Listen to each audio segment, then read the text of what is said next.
Bonjour, bienvenue sur Red Flag, la chaîne qui ne parle que de F1.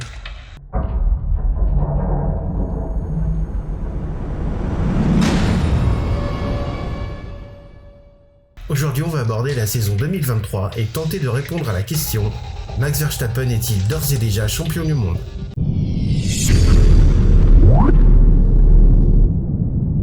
Oui, Max est déjà champion du monde. Max est arrivé en F1 pétri de talent, hargneux, accrocheur, jamais content d'une seconde place car comme disait Ron Dennis, deuxième c'est premier des perdants. Depuis, Maxou a grandi et si on regarde bien aujourd'hui, Max pilote comme Hamilton dans ses meilleures années, fiable, rapide, commettant quasiment qu'une erreur, fédérant autour de lui toute l'énergie de l'équipe. L'écurie justement, c'est 1200 personnes, ingénieurs pour la plupart, dans une usine ultra moderne ayant l'expérience de la gagne et les moyens techniques, humains et financiers de ses ambitions. Remporter les 2 titres. Tout le monde ? Presque. Sauf Checo Pérez qui n'a pas montré depuis son arrivée être au niveau en performance pure sur la durée d'un championnat. Il est à Max Verstappen ce que Valtteri Bottas est à Lewis Hamilton ou Rubens Barrichello à Michael Schumacher. De plus, la hiérarchie semble clairement établie dans les têtes de Christian Horner et Helmut Marko. Max a un tel retour technique qu'Adrian Newey lui a concocté une voiture sur mesure. Du coup, le pilote ne fait plus qu'un avec sa machine et c'est ça la recette gagnante. Du coup, on doit logiquement s'attendre à un récital du Hollandais volant lors de la Symphonie 2023 en 23 actes. Non, c'est pas encore fait.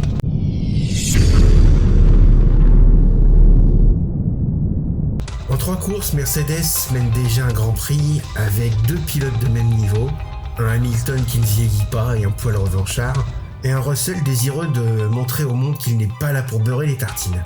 La W14B prévue pour Imola est prometteuse de hautes ambitions mondiales et victorieuse, et on connaît les troupes de Toto Wolff quand il s'agit de faire briller l'étoile noire.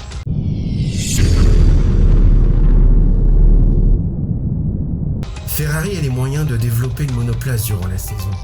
Fred Vasseur ne va pas laisser la chienlit s'instaurer après 3 Grands Prix ratés, et Charles Leclerc ne demande qu'une étincelle pour briller de nouveau.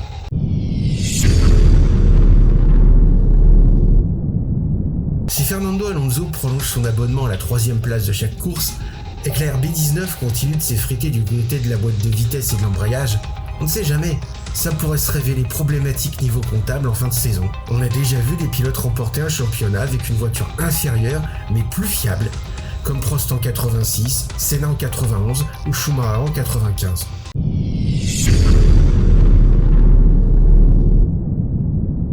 On a également vu un coéquipier moins rapide et surtout moins favorisé par son équipe profiter des soucis de fiabilité de celui-ci pour lui chipper la couronne, comme Prost avec Senna en 89.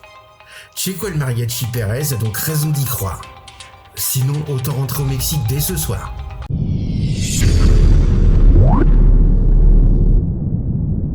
C'est comme au lycée finalement.